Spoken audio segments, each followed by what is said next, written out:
I had a sudden epiphany about how pitiful and unfortunate my sister is. "I've got the perfect idea," I exclaimed. "What kind of idea?" a curious voice asked. "Well, just watch closely." Jessica, dressed in an extravagant wedding gown, one fit for a grand ceremony, gestured for a microphone. Once she received it, she turned to the gathered guests and confidently announced, "Would anyone care to take my sister off our hands? She's not particularly well educated, and she's not getting any younger, is she?" As she spoke, Jessica glanced at her sister with a smug, mean-spirited smile, unaware of how inappropriate her actions were. Her blunder changed the atmosphere in the room immediately. Murmurs spread throughout the crowd, and some guests began casting cold looks in Jessica's direction. Oblivious to the shifting mood, Jessica gripped the microphone tightly again. "Come on, sister, you need to sell yourself more. There are plenty of handsome doctors here. You really don't understand what you've done, do you?" At that moment, an unexpected incident occurred. My name is Emily Nichols, a plain 29-year-old working woman. I don't have any particularly outstanding features except for one unusual fact. After graduating from middle school, I pursued a career in law and obtained my attorney's license. I have a sister named Jessica, 2 years younger than me. She's charming in appearance and sociable by nature, so she has always been treated specially by our family. I am not particularly noticeable in appearance, just plain, and I fit within the average range in terms of style. Moreover, I'm not especially charming, so I was never much cherished by my family or relatives. I hardly felt any affection and was often treated coldly within our home. I couldn't compete with Jessica's natural charm, and she monopolized our parents' passionate love. On the other hand, all I received were harsh looks. I worked as hard as I could in my studies, earning good grades in the hope of attracting even a little attention from my family, but I could never outshine her.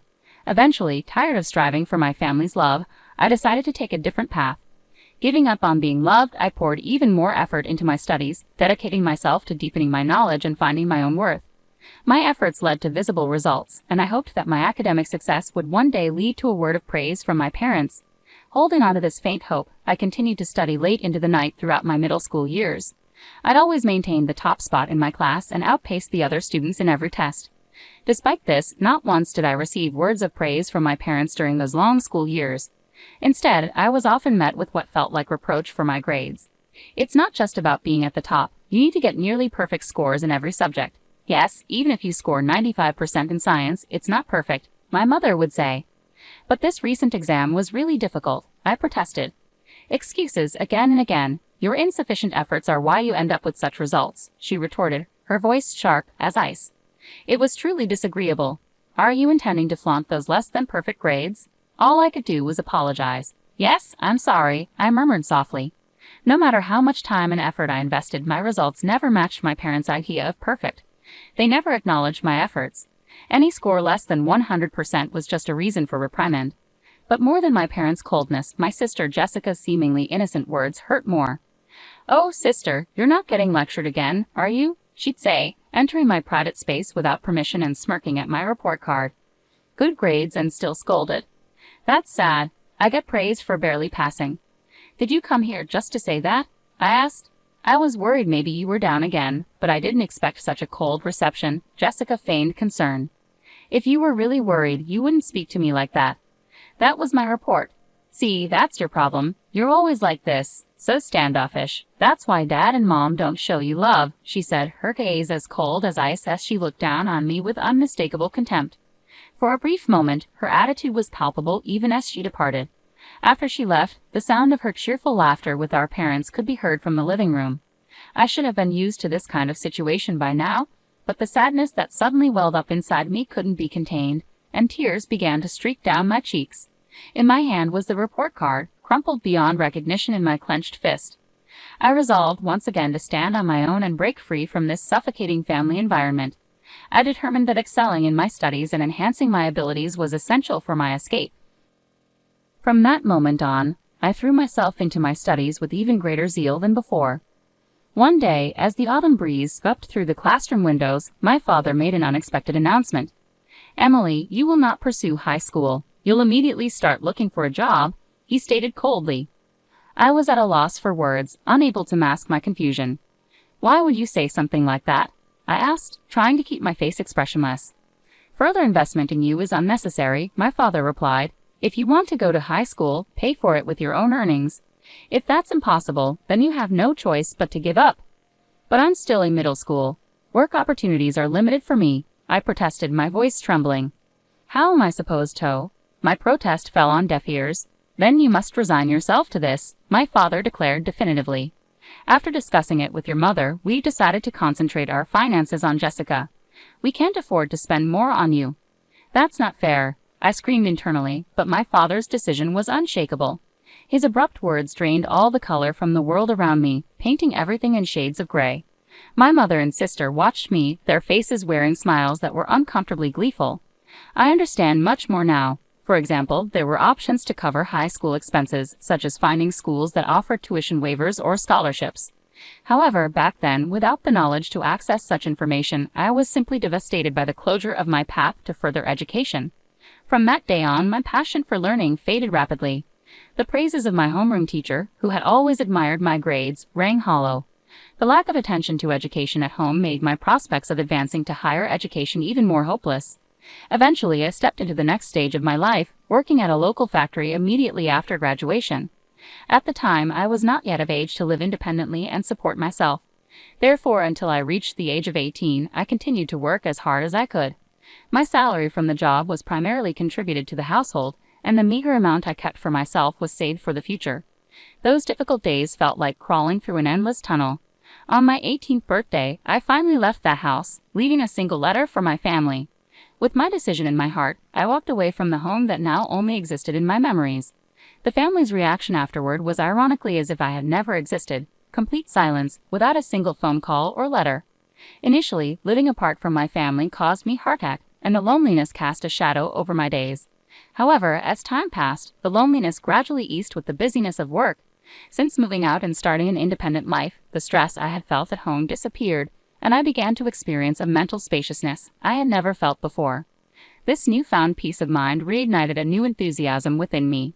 I regained my former passion for academia and decided to start learning anew. As I began to study again after a long hiatus, I started with the basics, reviewing them diligently. The joy of learning filled my heart once more, and before I knew it, I was continuing my studies with ease. After that, I started to delve into high school textbooks and simultaneously began extensive reading. During my reading journey, I became fascinated by books on law, which sparked a profound interest in the legal profession. With my education having ended in junior high, the career of a lawyer seemed distant, yet I serendipitously learned about the preliminary examination system. This system presented a possibility for someone with my educational background to take the bar exam. Armed with this new information, my dedication to studying intensified. I utilized every possible moment at home and even during short breaks at work. I was committed to memorizing legal terms even during lunch breaks, eating while ensuring my preparation for the bar exam never waned. My workplace was populated with people from the generation above me, most of whom were around my parents' age. They saw my earnest efforts and united to support me. At the age of 23, I finally managed to pass the exam. After passing the bar, I left my long-term job at the factory and secured a position at a top-notch law firm. Following roughly 4 years of training there, I set out on my own and opened my own law practice. Now I spend my days contentedly serving as a legal consultant for a hospital. Yet sometimes I ponder, what if I told my parents about becoming a lawyer? I wonder how they would react. Sometimes I harbor the hope that now I might finally meet the expectations they once had for me. Nevertheless, I have not shared anything with them, and deep down, I believe I will continue not to reach out to them. However, an unexpected reunion with my family came sooner than anticipated. One evening, after finishing work, I came home to find a message on my smartphone from my younger sister Jessica saying she was getting married. Jessica is getting married, I murmured softly to myself. My sister, now 27, was engaged to a doctor, and I received a notification that her wedding was scheduled for next month. They wished for my attendance. Despite the long period of estrangement from Jessica and my parents, the hesitation to meet them was there. But as a family member, I couldn't overlook this significant event, so I sent a reply agreeing to attend. A prompt response from my sister arrived, outlining the exact date and location of the ceremony. Such cordiality. The message ended with a note, "Don't forget the wedding gift." I smiled wryly to myself, thinking that perhaps Jessica was more interested in the gift than wholeheartedly welcoming me. I decided to use the wedding as an occasion to reunite with my family, and then part ways again. I firmed up this resolution. On the day of Jessica's wedding, I donned a carefully selected blue dress and headed to the venue for the ceremony. After completing the entrance formalities, I took my seat in the area reserved for family, where my father and mother were already seated. You have some nerve showing up here. You must be doing well for yourself with those meager earnings from the factory, my father said coldly. Indeed, you're right. Introducing someone like her as family does not do us any credit as parents, my mother added with a tone of disdain. Jessica shouldn't have invited someone like you, my father continued. I told them exactly that, but they insisted on receiving the celebration money regardless, my mother stated quietly. Despite my presence right before them, they carried on this conversation without hesitation.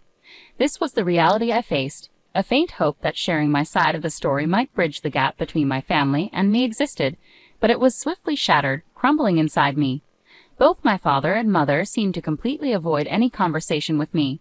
In the quiet, I glanced around the venue and noticed some familiar faces among the groom's side.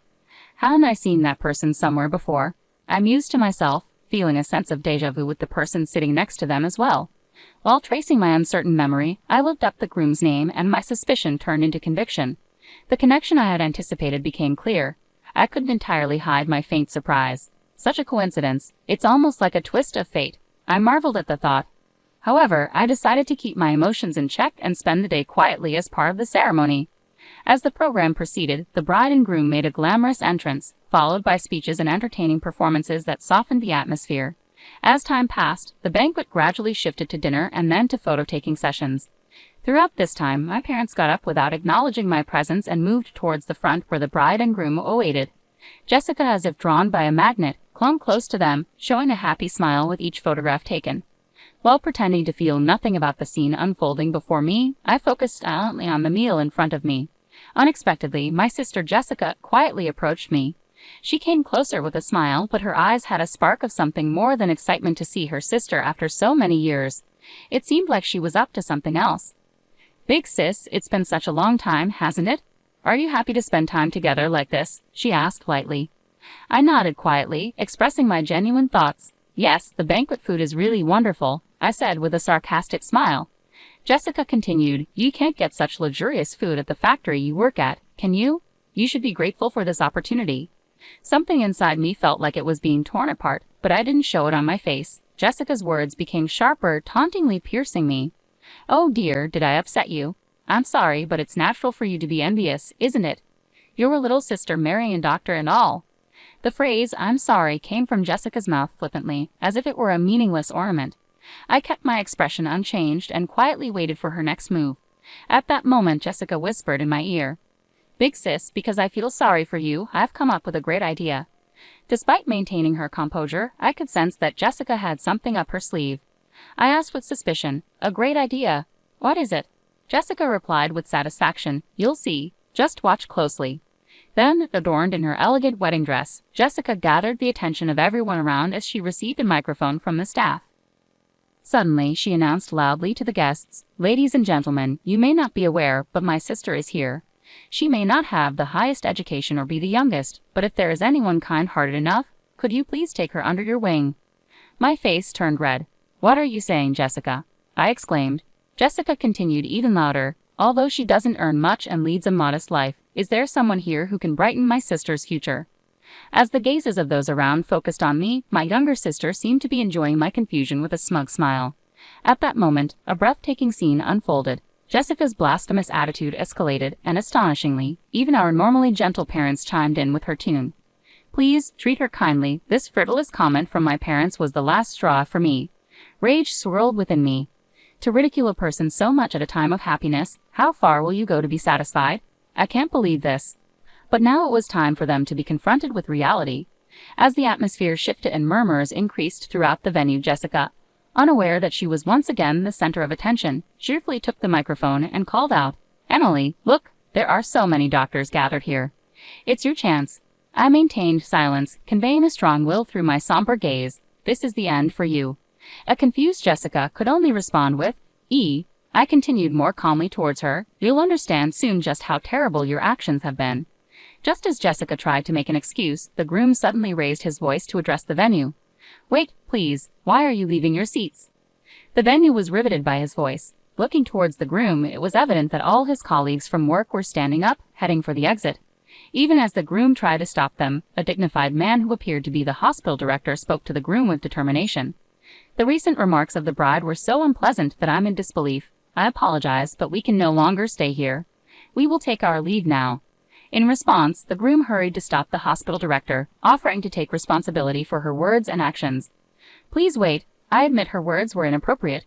I'll speak to her directly and ensure she undergoes a serious change in awareness." However, the hospital director pointed out the gravity of the issue and revealed a background that the groom was unaware of. The crux of the problem isn't just that. Do you not know what kind of person her sister is? The groom, though confused, admitted he knew nothing about her sister. "No, I only met her sister for the first time today, and all I've heard was that she worked in a factory after graduating from middle school." The hospital director could not hide his irritation at the groom's ignorance. "Don't be ridiculous. Her sister is a respected lawyer and also serves as the legal advisor to our hospital." The groom was shocked to learn of this fact, indicating he was unaware that I was the hospital's legal advisor. "And the lawyer is our hospital's advisor," the director continued. Not only the groom, but also Jessica and my parents were at a loss for words. I am contracted as the legal advisor of that hospital, and the hospital where my sister's husband-to-be works is the hospital I work at. The reason why the groom looked familiar was that I had seen him several times at hospital events. The other guests probably came to the same realization upon seeing me. My sister's inappropriate comments only added fuel to the fire, and that's why the hospital director openly expressed his outrage. Although the groom himself is a member of the hospital's medical staff and has no direct relation to me, to the hospital director and other staff, the legal advisor is of significant importance. The groom's face turned even redder in an instant, and he stepped toward Jessica, raising his voice in reproach. "What on earth is this? Because of your carelessness, my reputation is now tarnished." Jessica stumbled over her words for a moment, then defended herself like a bewildered child. "It's not like that. I truly had no idea that my sister was in such a prestigious position." The groom, growing more indignant, continued to reproach Jessica for her ignorance. "Ignorance is no excuse. And how can you speak so lightly and disrespectfully of your own sister? As a human being, your behavior is at the very bottom. You've truly lost sight of what's valuable." Jessica, desperately trying to elicit some understanding, pleaded, "Wait a minute, listen. I have a good reason." However, the groom, leaving no room for her explanation, declared decisively, "The withdrawal from the marriage itself. I have no interest in hearing your excuses. Our marriage discussion ends here." Shocked by his words, Jessica collapsed on the spot as if her soul had left her, her complexion turning deathly pale. Then, in a fit of anger, the groom disappeared from the wedding hall along with the guests. As I was about to leave, I heard a desperate cry from my sister behind me. "Please help me, Emily." But without being swayed by her cries, I confronted her with a stern tone. "Help you, you say? Why should I do such a thing for you? The situation you find yourself in is the result of the seeds you have sown. Attempting to get a laugh with a joke that mocks others and then playing the victim when it fails is a pathetic sight that I cannot accept." Jessica, fraught with confusion and anxiety, pleaded, "Why are you using such harsh words? If I had known about your success as a lawyer..." With a quiet yet firm attitude, I responded, "Why should I need to inform someone who has never contacted me about my profession? In fact, I was planning to end our relationship after this wedding, but now, having witnessed your unfortunate end, I'm somewhat satisfied. You must be disappointed that your engagement to a doctor has been called off. Well, you better work hard to find your next prospect." With these words, I left the venue with dignity. From afar, I could hear the critical voices of my sister and parents from the guests. Everything proceeded as expected, and my sister's marriage was no more. The parents who had thought a secure future was assured through my sister marrying a doctor expressed their anger towards her for the first time. Due to the commotion, my sister, always pampered, couldn't withstand their anger and sought salvation with a broken heart, but I ignored her pleas without any sympathy. I never answered the phone despite repeated attempts, and I cut off all methods of contact with my family. I heard that my sister had quit her job, now without employment, estranged from our parents, and spending her days shut in at home. As for me, I am maintaining a very satisfying state in both my work and private life, leading a peaceful existence without any significant problems. Although the bond with my family hasn't been smooth sailing, I am fortunate to be blessed with a great deal of support from people in my professional life and my day-to-day existence. This blessed environment isn't due to chance but the result of long-term self-investment and persistent effort. There were days when I faced harsh trials, but it is because I overcame each one that I am where I am today. Reflecting on my past struggles and recognizing their value for myself, I now hope to continue living a fulfilling life at my own pace, setting realistic goals while keeping stress to a minimum.